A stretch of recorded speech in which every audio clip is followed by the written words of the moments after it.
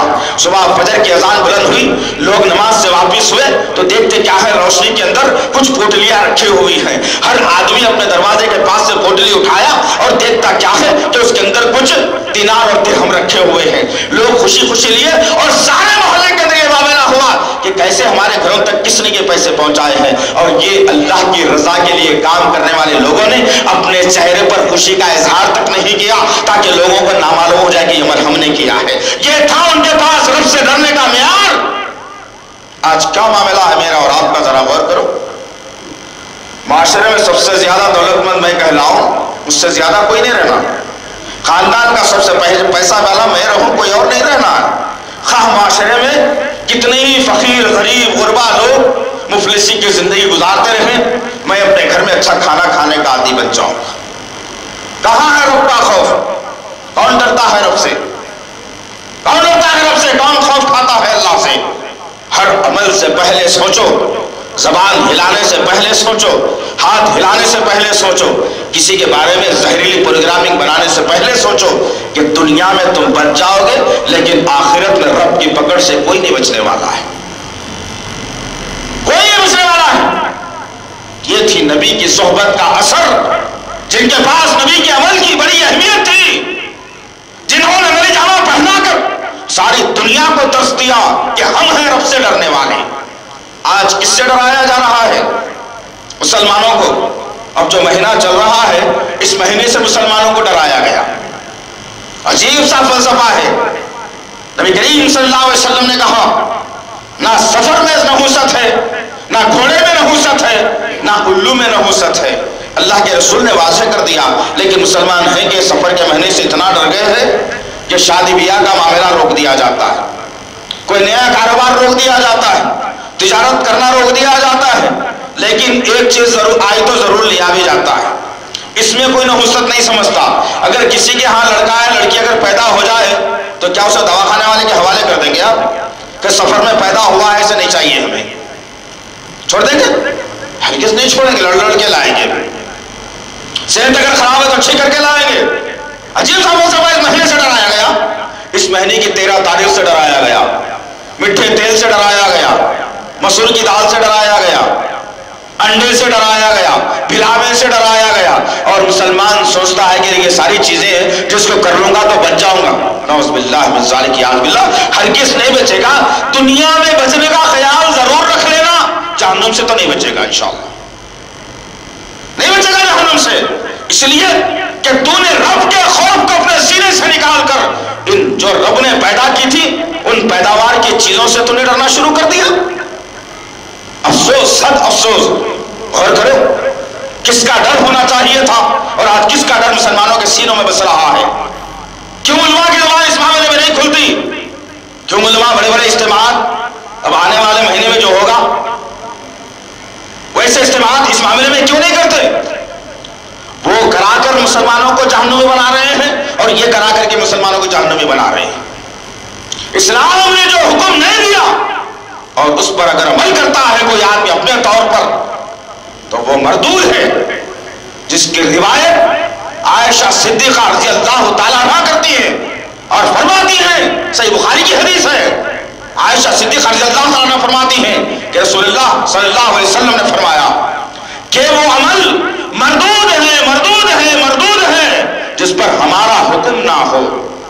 جو اللہ کے رسول نے حکم نہ دیا اور وہ عمل تم کر کے خوشنودی سمجھتے ہو تو یہ اس سے بڑی زیادہ بدبختی مسلمانوں کی اور کیا ہو سکتی ہوگی۔ ہم نے گزشتہ میں ایک مثال دی تھی آپ کے سامنے، آج پھر ایک مثال میں دے کر کے انشاءاللہ قائم کروں۔ اس لیے اب 2 4 5 مہینے گزریں گے تو پھر سے وہ مہینہ آئے گا جس کو رمضان کہا جاتا ہے۔ رمضان میں کیسا ڈر ہوتا ہے مسلمانوں کو؟ ہر آدمی لپک کر مسجدوں کی جانب آتا ہے۔ رمضان کا خدا کوئی اور ہے ہمارے پاس؟ نعوذ باللہ من ذالک۔ رمضان کا خدا الگ، محرم کا خدا الگ، سفر کا خدا الگ، ذی الحجہ کا خدا الگ، ہم نے تراش لیے ہیں۔ یہ ایک خدا ہے ساری کائنات کا مالک، وہی تمام مہینوں میں حکم دے رہا ہے تمہیں مسجدوں کو بھر لو، نماز رمضان میں نہیں۔ لیکن مسلمان ہے کہ اللہ کا خوف کھاتے ہوئے اب سوچتا ہے مسلمان کہ رمضان کا چاند نظر آیا تو ایک نیا خدا آ گیا، رمضان کا بھی اس خدا سے ڈرنا چاہیے۔ مطلب تو یہی نکلا اس کا۔ ورنہ اگر اللہ پر بھروسہ رکھتے ہو تو اللہ تو 360-65 دن مسلمانوں پر نگاہ کیے ہوئے ہیں۔ لا تأخذوہ سینۃ ولا نوم، نہ اسے اونگ آتی ہے نہ اسے نیند آتی ہے۔ وہ رب ہے جو کائنات پر نظر رکھے ہوئے ہے، اور تم کدھر بہ کے جا رہے ہو؟ کدھر بہ کے جا رہے ہو تم؟ آج مسجدیں ویرانے کا شکوہ کر رہی ہیں، رمضان میں تنگ دامنی کا شکوہ کرتی ہیں۔ افسوس، یہی مسلمان، یہی مخلص، یہی لوگ، کوئی اور بڑھنے والے نہیں ہے۔ اللہ تعالیٰ فرشتوں کو انسانی شکل میں دے کر مسجدوں کو بھرنے نہیں بھیجتا۔ اسی علاقے کے مسلمان رہتے ہیں مسجدوں کو بھر دیتے ہیں، جب مسجدیں بھرتی ہیں آج ویران۔ افسوس کا پہلو ہمارے ذہنوں میں اللہ کا خوف نہ ذہنی طور پر رہا، نہ علمی طور پر رہا، نہ سوچنے کے طور پر رہا، نہ عملی طور پر رہا، پھر بھی مسلمان برقرار ہے الحمدللہ۔ اب آئیے، ایک طبقے کو ہم نے دیکھا انبیاء کے جنہوں نے ایک رب سے ڈرایا، دوسرے طبقے کے واقعے کو سنا ہم نے صحابہ کرام میں سے ایک واقعہ، زیادہ دور نہیں۔ تیسرا اور ایک طبقہ ہے جس کو مسلمان اللہ سے، رسول سے، صحابہ سے بھی زیادہ معتبر مانتا ہے، جس کو مسلمان طبقہ اللہ سے، رسول سے، صحابہ سے زیادہ معتبر مانتا ہے، اور لوگوں نے ان تینوں کی محبت کو ختم کرتے ہوئے یہ چوتھی محبت کو مسلمانوں کے دل دماغ سینے میں بٹھا دیا، وہ ہے اولیاء بزرگان دین کا طبقہ۔ کتنے مسلمان ایسے ہیں جن کو صحابہ کرام کے نام بھی صحیح معلوم نہیں، کتنے مسلمان ایسے ہیں جن کو صحابیات کے نام نہیں معلوم، کتنے مسلمان ایسے ہیں کہ جن 10 صحابہ کو اللہ تعالیٰ نے جنت کی بشارت سنائی تھی ان کے نام کیا ہے مسلمان نہیں بتا سکتا۔ لیکن کسی مسلمان سے اگر پوچھ لیا جائے بھائی ذرا بتاؤ تو صحیح کہ ہندوستان کے مشہور بزرگوں کے نام کیا ہے، تو حیدرآباد سے شروع ہوگا تو اجمیر تک جا کر رکے گا مسلمان، ہر علاقے کے بارے میں بتائے گا، ہر علاقے کی ایک کیفیت کو بھی بیان کرے گا، اور عجیب علم سے ناموں سے بیان کرے گا۔ عجیب فلسفہ ہے، کیونکہ چوتھے طبقے کو اتنا زور اور زبردستی اور بار بار تذکرے کرتے ہوئے مسلمانوں کے سینوں میں بسایا گیا، حالانکہ یہ طبقے کی کوئی زیادہ اہمیت نہیں تھی اسلام کے اندر، کوئی اہمیت نہیں تھی، اس کو اہمیت بنا کر پیش کیا گیا، جو اہمیت تھی اس کو گھٹا دیا گیا۔ اب آئیے انہی میں سے ایک اللہ کا خاص ولی جس کو کہا جاتا ہے، اور ولی کے صفات ہوتے ہیں، انشاءاللہ کبھی کسی خطبے میں ہم اللہ کے ولیوں کے صفات کیا ہوتے ہیں، ان کو ولی کیوں کہا جاتا ہے، انشاءاللہ اس پر بھی بیان ضرور دیں گے، لیکن آج صرف یہ بیان کروں کہ چوتھا طبقہ جو ہے ہمارا وہ بزرگان دین کا ہے، ان میں سے ایک شخصیت جس کے اصلی نام سے لوگ واقف ہی نہیں ہیں، اصلی نام سے بہت کم واقف ہوں گے، زیادہ تر لوگ تو انہیں غوث اعظم دستگیر کہتے ہیں۔ یہ کہہ دیا جائے تو مسلمان سمجھتا ہے کہ ہاں کسی کے بارے میں بولا جا رہا ہے، اگر ان کے اصلی نام سنا دیا جائے شیخ عبد القادر جیلانی نے کہا تو سوچیں گے کہ بھئی یہ کون نیا پیدا ہو گیا، یہ حال تو مسلمانوں کا ہے، اس لیے کہ ہر ڈپلیکیٹ نام زیادہ مشہور ہو گیا لوگوں کے پاس، اصلی ناموں کو مسلمانوں نے بھلا دیا، اس لیے اصلی نام کیسے بھلا دیا اس کی بھی ایک مثال ہے۔ لوگ ڈرتے ہیں محمد صلی اللہ علیہ وسلم بولنے کے لیے، کوئی کہتا ہے حضور نے فرمایا تھا، نعوذ باللہ من ذالک، یہ حضور کا لفظ کسی قرآن کی آیت حدیث میں نہیں ملتا، کسی کے سامنے نہیں ملتا ایسا، لیکن مسلمانوں نے اصلی نام کو چھوڑ دیا اور دوسرے ڈپلیکیٹ نام کو لے کر کے چلنا شروع کر دیا۔ تو مختصر یہ کہ شیخ عبد القادر جیلانی رحمۃ اللہ علیہ، جن کی زندگی کا 80% حصہ ان ان رافضیوں کے مخالفت میں جہاد کرتے ہوئے گزر گیا تھا. رافضیت کو میٹنے کے لیے جس نے اپنی زندگی کو داؤ پہ لگا دیا وہ ہے شیخ عبد القادر جیلانی رحمت اللہ علیہ. ولیوں کا سلسلہ جہاں سے شروع ہوتا ہے سب سے نمبر 1 ولی جس کو کہا جاتا ہے، پہلا آدمی جس کو اللہ نے ولی کے طور پر چنا، شیخ عبد القادر جیلانی رحمت اللہ علیہ. ان کے سینے میں اللہ کا خوف کیسا تھا، واقعات بھرے پڑے ہیں، پڑھنے کی ضرورت ہے. غنیت الطالبین مشہور کتاب آپ کی لکھی ہوئی جس کا اردو میں ترجمہ موجود ہے، فتح الغیوب مشہور کتاب شیخ عبد القادر جیلانی نے لکھی، بہترین کتابیں موجود ہیں، لیکن پڑھے کون عزیزان محترم؟ کون پڑھے، کون سمجھے، کس کو سمجھائے؟ جو بیان کر دیا بڑی پگڑی بن کر کے، جو بیان کر دیا ہرا شملہ ڈال کر کے، جو یا رسول اللہ کا نعرہ لگا دیا، وہ جتنی چاہے جھوٹ بولے سچ سمجھنے کے مسلمان. یہ ہم نے اصول و ضابطہ بنایا ہے باتوں کو سننے اور سمجھنے کا. لباس سے نہیں ہوتا سب کچھ، لباس سے نہیں ہوتا سب کچھ، دلائل سے ہوتا ہے، دلیل سے ہوتا ہے. تو شیخ عبد القادر جیلانی رحمت اللہ علیہ کی بہت بڑی تجارت تھی، کہیں کی کپڑے کی تجارت تھی آپ کی، اور سمندری جہاز سے آپ کے کپڑوں کی تجارت ہوتی تھی. ایک ملک سے دوسرے ملک کو کپڑے جایا اور آیا کرتے تھے. ایک مرتبہ آپ بیٹھے ہوئے اپنے لوگوں کے درمیان میں ایک آدمی نے آ کر کے کہا، اے شیخ بڑا حادثہ ہو گیا ہے، آپ کے کپڑوں کا جو جہاز جا رہا تھا سمندر میں وہ غرق ہو چکا ہے، ڈوب گیا ہے سمندر کے اندر. شیخ عبد القادر جیلانی نے کہا آسمان کی طرف دیکھتے ہوئے الحمدللہ. لوگوں نے پوچھا عجیب سا مسئلہ ہے، اتنا بڑا حادثہ ہوا، الحمدللہ کہا. پھر خاموش ہوئے. کچھ دیر کے بعد لوگوں نے آ کر کے کہا کہ اے شیخ وہ جو جہاز ڈوبنے کی بات تھی وہ آپ کا نہیں تھا، کسی اور کا تھا، وہ غلط نیوز آپ کے سامنے پہنچی ہے. تب شیخ عبد القادر جیلانی رحمۃ اللہ علیہ نے آسمان کی طرف نگاہوں کو اٹھایا اور کہا الحمدللہ. لوگ سمجھنے پر مجبور ہو گئے کہ جب جس وقت پریشانی ہوئی پھر الحمدللہ کہا اور ابھی بھی الحمدللہ کہا. پوچھنے پر میں بتایا اس اللہ کے ولی نے کہ کیا ماجرا ہے، جبھی بھی کہا الحمدللہ اور جب ملنے کی خوشی ملی تو بھی کہا الحمدللہ. ماجرا کیا ہے؟ تو شیخ عبد القادر جیلانی رحمۃ اللہ علیہ نے کہا کہ جس وقت جہاز ڈوبنے کی اطلاع مجھے ملی تو میں اپنے ضمیر کو چیک کر رہا تھا کہ یہ اللہ کی ذات پر بھروسہ کرنے والا ہے یا نہیں. اگر یہ اللہ کی یاد سے غافل ہو رہا ہے یا اللہ کی ذات سے یہ مکر رہا ہے تو میں نے دیکھ لیا کہ میرے ضمیر نے مجھ کو آواز دی کہ نہیں ہے شیخ عبد القادر جیلانی، اللہ تیرا نقصان نہیں کر سکتا. آواز آئی تو میں نے کہا الحمدللہ. اور اب جب کہ میرا جہاز مجھے ملا ہے تو میں اور اللہ کا شکر ادا کر رہا. یہ تھا ان کے پاس اللہ سے ڈرنے کا معیار. اور آج کیا معاملہ ہے میرا اور آپ کا؟ ایسی کتنی جادوگر کی ٹولیاں ہماری وجہ سے چل رہی ہیں. ایسے کئی ملاٹے 5-5 روپے کی تعویذ بیچ کر تم سے زندگی گزار رہے ہیں. ایسے کئی قبرستانے جن پر مسلمانوں کے سروں کو جھکا کر جیبوں کو کاٹا اور لوٹا جا رہا ہے. کس کا ڈر ہے تمہارے پاس؟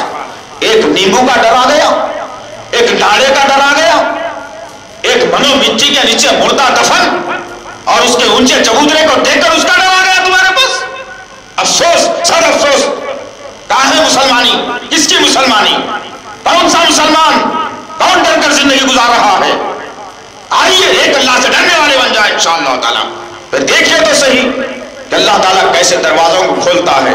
جب تمہارے ذہنوں میں ادھر ادھر کا ڈر جب بیٹھ گیا تو اللہ تعالیٰ نے دشمنوں کو پیدا کرتے ہوئے تم کو چیلنج کر دیا. ایک دشمن جس کا تذکرہ کرنا مجھے بہت ضروری ہے. ایسے کئی مسلمان ہیں جو نہ تو اخبارات کی سرخیوں پر نظر رکھتے ہیں نہ تو الیکٹرانک میڈیا پر جن کی نظر ہوتی ہے. بس صبح سے شام تک لینے اور دینے میں جن کی کھانے میں زندگی گزر رہی ہے یا گھورنے میں زندگی گزر رہی ہے. ایک دشمن جو ہندوستان کی سرزمین کا تھا جس کو سلمان رشدی کہا جاتا ہے. ذرا اونچی آواز سے نہ صحیح اپنے دلوں کی آواز سے مجھے جواب دینا اس بات کو، کیا تم نبی سے محبت کرتے ہو؟ کیا تم نبی سے محبت کرتے ہو؟ کیا تم نبی کو چاہتے ہو؟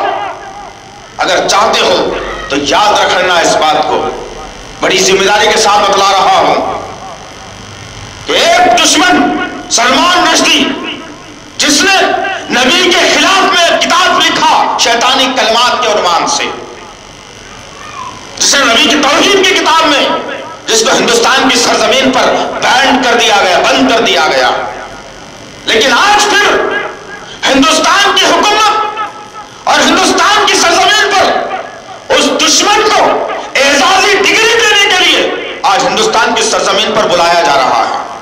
گویا کہ 33 کروڑ مسلمانوں کے عقیدے پر، ایمان پر، ان کے جذبوں پر مہر لگاتے ہوئے دشمنوں نے اس کو ہندوستان کی سرزمین پر آنے کا موقع فراہم کیا ہے۔ کون روکے اسے؟ کون روکے اسے؟ تم تو بس کمانے میں رہ جاؤ، تم کھانے میں رہ جاؤ، نبی کی شریعت پر آنچ آ جائے، نبی کی مخالفت میں قلم اور زبان اٹھ جائے، جو چاہے ہوتا ہے ہو جائے، لیکن ہم کبھی سدھریں گے نہیں۔ ہم نہ سدھریں گے نہ ہم سدھاریں گے۔ ہم نے تہیا کر لیا ہے ابھی، نہ ہم خود سدھریں گے نہ دوسروں کو سدھرنے کا موقع دیں گے۔ اور دشمنوں کی پہچان کرو تو صحیح کہ کیا ہو رہا ہے، کیا سازشیں تمہارے خلاف میں چل رہی ہیں، کیسے تمہاری جوان بچیوں کو اپنے بستروں کی زینت بنایا جا رہا ہے۔ ارے کتنی باتیں ہیں یار سنانے کے لیے تمہیں، کتنی باتیں ہیں، کتنی باتیں ہیں تمہارے سامنے جو سنائی جائے، لیکن اس کے باوجود ہمارے اندر کسی قسم کا ایمانی جذبہ اگر پیدا نہیں ہوتا تو پھر اپنے اپنے کلمے کا جائزہ لو، اپنے اپنے کلمے کا جائزہ لو۔ میں جو کلمہ پڑھ رہا ہوں یہ کلمہ مجھے آخرت میں کتنا فائدہ پہنچانے والا ہے، یہ کلمے کے ذریعے سے میں جنت میں جاؤں گا یا جہنم رسید ہو جاؤں گا۔ لو جائزہ، پتا چلے کہ مسلمانی کتنی اندر ہمارے اندر باقی ہے، کتنا اللہ کا خوف ہم کھاتے ہیں، کتنا نبی سے ہم ڈرتے ہیں۔ اور نعرہ بلند کرنا ہے مجھے اور آپ کو، بتانا ہے کہ مسلمان فرقوں میں بچ چکا ہوا الگ شکل ہے، لیکن ماننے والا اپنے نبی کو ہے۔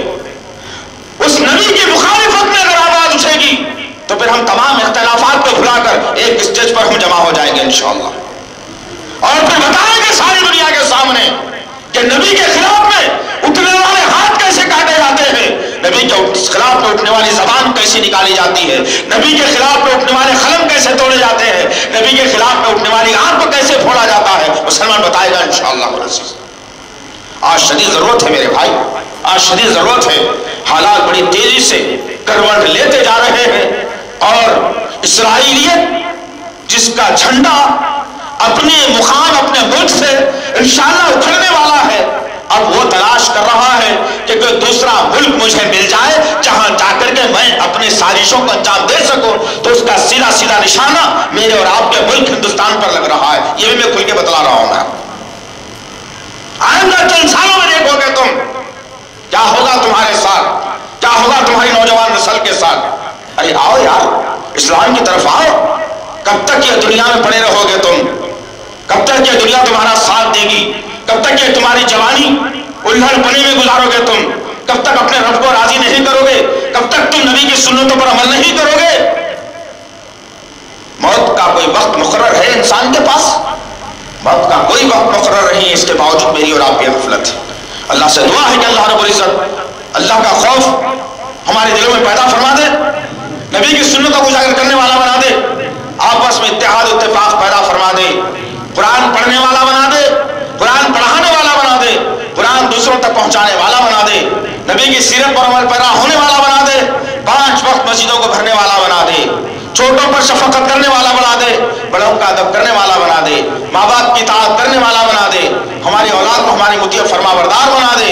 جب اذان بلند ہو، تجارت کاروبار گھر بار سب چھوڑ کر کے تیری بارگاہ کی طرف آنے والا ہمیں بنا دے۔ سبحان ربک رب العزت عما یصفون۔